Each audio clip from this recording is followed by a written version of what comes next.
자, 다음은 집안조사 용역입니다. 집안조사는 건축물의 기초 설계, 토공사, 기초공사에 필요한 자료를 얻기 위해서 실시하는 겁니다.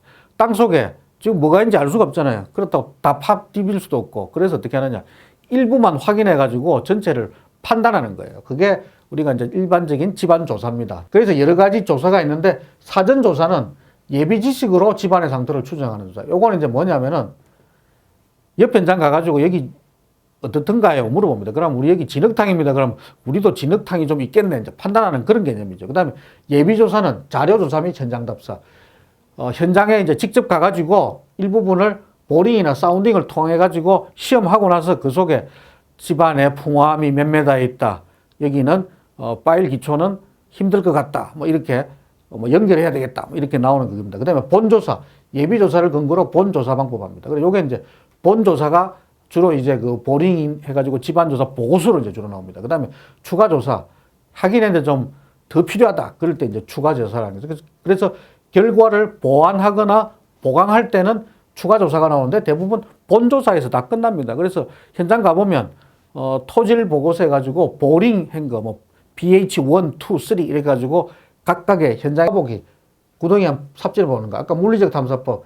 이게 어군 탐지기 같이 여기서 조면은 종파도 있고 이렇게 횡파도 있고 이렇게 가지고 이 속에 바위가 어떻게 분포가 되어 있고 하기 때문에 말뚝을 이렇게 박으면 되겠다. 말뚝끼리는 이렇게 하겠다는 걸 계략적으로 파가는 게 물리적인 탐사법이 제일 많이 쓰입니다. 이건 그냥 표면에 뭐가 있는지 주로 보는 그런 내용이라서 하나하나 별 차이는 없습니다. 이건 만들어 봤는데 오거보링, 수세식 보링, 회전식 보링, 충격식 보링 이러는데 오거보링은 이렇게 오거를 깊이 파서 내려가서 여기서 올라오는 흙을 가지고 우리가 샘플로 확인합니다. 그 다음에 수세식은 물을 쏜다 그랬죠.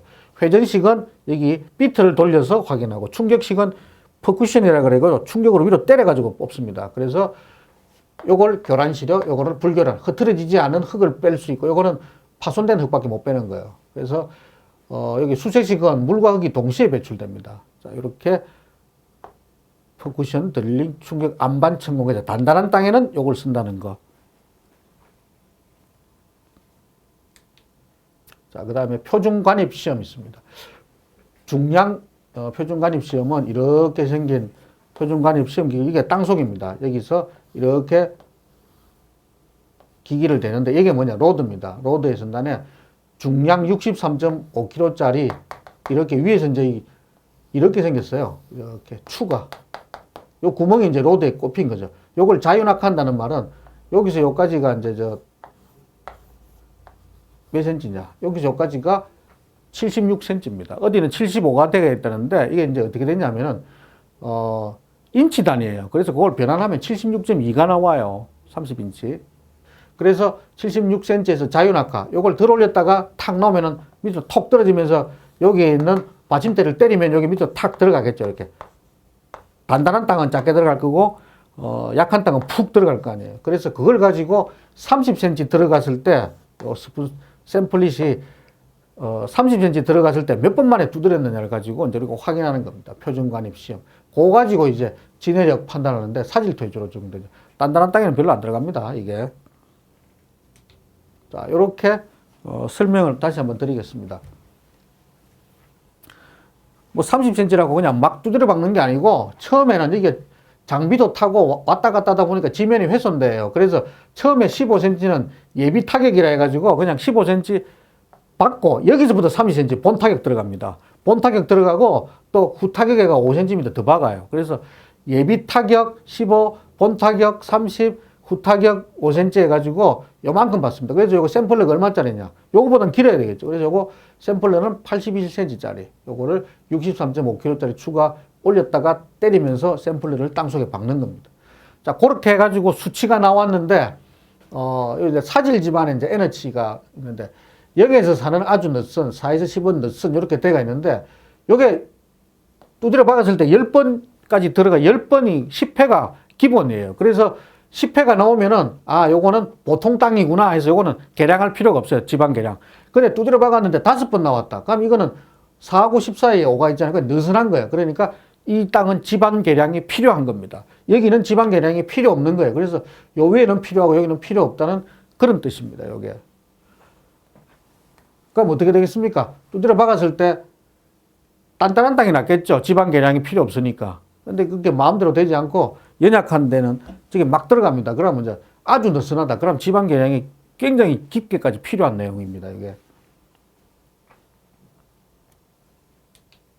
자, 베인 테스트. 십자형 베인. 베인이라는 말을 영어로 찾아보면 바람개비라고 있어요. 십자형 바람개비. 그걸 땅 속에다가 박아가지고 돌리는 겁니다. 자, 요걸 이제 10m까지인데 사진은 뭐, 요걸 이제 위에 손잡이라고 박아가지고 돌리는데 조금 이제 그 이해를 쉽게 하려면 우리가 진흙 땅에다가 삽을 꽂아서 돌린다고 생각해 봐요. 요거는 이제 삽날이 4개죠. 이제 4개죠. 이 하나가 더 달렸다고 보면 돼요. 근데 우리는 기본적인 삽을 꽂아서 이렇게 돌리는데 이게 끈끈하게 잘 안 돌아가잖아요. 그게 이제 점착력 판단하는 겁니다. 요걸 꽂아서 이 내면에 붙어 있는 점토가 얼마만큼 잘 떨어지느냐, 잘 돌아가느냐, 그걸 확인하는 겁니다. 그래서 이게 이제 아까 토질 시험은 쿨롱의 법칙이 나오는 게 좋고, 그 다음에 굳은 점토에서는 시험 불가해요. 여기가 아까 이야기한 점착력 판단하는 거죠. 그러니까 물이 좀 머금고 있는 점토여야 되는 겁니다. 자, 이렇게 돌렸을 때 얼마만큼 돌아가면서 여기가 파단이 나느냐.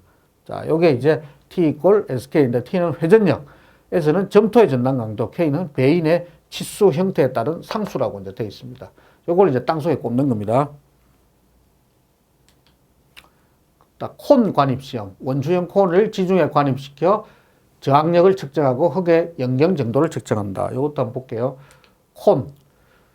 요게 이제 그 콘인데, 콘을 우리가 뭐 브라보 콘 하듯이 이렇게 끝이 날카로운 요게 이제 들어갑니다. 요게 들어가는데, 이 두 가지가 이제 분석을 하는데, 여기 있는 요 콘은 저항치를 분석해요. 그 다음에 여기 옆면에 요거는 마찰 슬리브 해가지고, 여기는 마찰력을 체크합니다. 그래서 콘의 저항치와 마찰 슬리브의 마찰력 데이터를 가지고 이 땅속이 어떻는가를 이제 판단하는데 주로 이제 어디 쓰냐면 간극 수압, 그 다음에 성토 레벨, 샌드 드레인 심도, 지반 지지력, 그 다음에 중장비 탈 수 있느냐, 이제 지반 확인, 그 다음에 웰 포인트 자리. 그래서 요걸 갖다가 콘 관입 시험하는데 콘이 이제 주로 시험에서는 삐족콘이 주로 이제 사용됩니다. 삐족콘.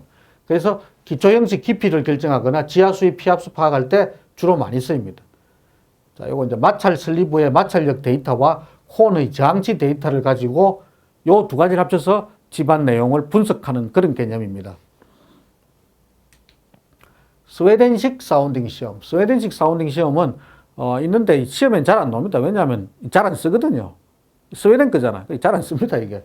그래서 스크류 포인트에다가 이렇게 스크류 포인트가 있고 여기 이제 손잡이가 있는데 여기다가 땅속에다 이렇게 박아가지고 여기다가 25kg짜리 줄을 올려가 돌리고, 그 다음에 하나 더 해고 50kg, 75kg, 100kg 이래가지고 무게를 5, 15, 25, 50, 75, 100kg 제하대를 올려가지고 돌리면서 치마가 어떻게 되느냐. 메타당 반회전수 측정하는 시험이에요. 이게 무거운 거 올렸을 때 얼마만큼 깊이 들어가느냐, 돌렸을 때 깊이 들어가느냐, 그걸 파악하는 게 스웨덴식 시험입니다, 이게.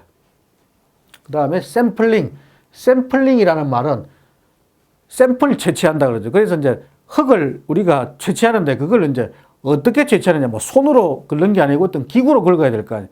기구로 채취해야 되는데 그게 우리가 이제 교란 시료 채취해라 이 말은 교란이라는 말은 흐트러진 흙, 그러니까 섞여 있는 그냥 뭐 섞여 있는 푸석푸석한 그걸 갖다가 삽으로 퍼는 거고, 불교란 시료라는 말은 단단한 걸 그대로 들고 가는 거예요. 그래서 그걸 이제 채취하는 방법을 우리가 어떻게 나누느냐.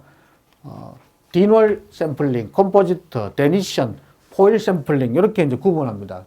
디놀은 연약한 점성토, 요거는 이제 점토에서 바로 떼니까 신뢰도가 큽니다. 그 다음에 컴포지트는 굳은 점토하고 모래, 데니션은 단단한 점성토, 포일 샘플링은 연속적인 시료가 가능한 연약 지반에 이제 이렇게 샘플 채취를 할 때 쓰는 샘플링 방법입니다, 이게. 그 다음에 집안조사, 말뚝 제하 시험. 자, 요거는 이제 무슨 제하냐 하면은 동제하입니다. 동제하라는 말은 현장에 와가지고 직접 두들겨가지고 거기에 대한 리바운드량과 우리가 아까 데이터를 가지고 이제 확인합니다. 그래서 파일 몸체, 이게 파일이 있으면 여기다가 가속도계하고 변형률계를 꽂는데 어떻게 꽂느냐. 여기 지금 둥근 파일이면은 요 뒤쪽에도 가속도계 변형률계, 앞쪽에도 가속도계 변형률계 이렇게 꽂아가지고 케이블을 연결해가지고 이렇게 PDA 이게 이제 PDA 계측기인데 여기로 이제 옵니다.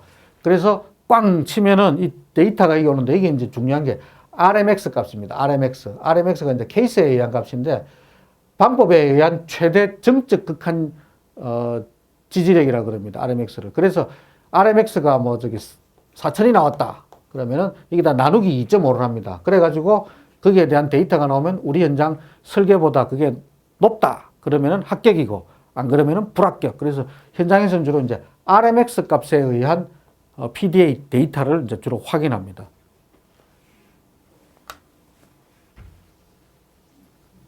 그래서 이제 이걸 동제화 시험 또는 이제 뭐 PDA라 한다 해가지고 PDA 시험이라고 합니다. 파일 몸체에 파일에다가 가속도계, 변형률계를 설치해가지고 박으면서 거기에 대한 반발력을 가지고 응력과 충격과 전달 속도를 분석해가지고 파일의 지지력을 구하는 시험입니다. 이거. 그래서 PDA 시험, 그 다음에 파일 다이나믹 애널리시스, 그 다음에 동제화 시험 그렇게 이제 설명합니다. 그 현장에서 확인하는 방법은 여기 PDA 계측기에 RMX 데이터가 나오기 때문에 그 데이터에다가 2.5 해가지고 현장 설계치하고 비교하시면 됩니다. 자, 이렇게 해가지고 아까 말뚝 정제화 방법인데요. 말뚝 정제화는 요거는 이제 말뚝 위에다가 올리는 거죠. 말뚝 위에다가 이렇게 틀을 자가 설계화 중에 두세 배를 하고 여기다가 우리가 이제 그 압력계를 넣고 여기다가 압력을 가하면 이게 위로 누르면서 아래로도 같이 누르잖아요. 그래서 단계별 하중을 합니다. 처음에 뭐 5에서 8단계인데 처음에 이제 여기가 우리가 200톤이라고 가정하면은 원래 100톤인데 설계화 중에 2에서 3배니까 200에서 300톤 중에서 200톤으로 했다. 그럼 나누겠다. 그러면 8단계로 나눴다. 그럼 25, 50, 75, 100, 125, 150, 175, 200 요래가 프로테이지를 정해서 이렇게 이제 각각 하중을 더해서 데이터를 구하는 방식입니다. 자, 그래서 이제 말뚝 제화 시험은 동제화는 시험 말뚝을 아까 그건 정제화입니다. 요거는 동제화고 게이지용 구멍을 뚫어 가지고 그다음에 거기다 게이지를 부착하고 초기값 입력하고 그다음에 교정검사 성적서를 입력하고 해머 거치하고 게이지 점검을 해서 측정하면은 CAP, WAP 분석이 나옵니다. 요게 이제 아까 RMX 데이터로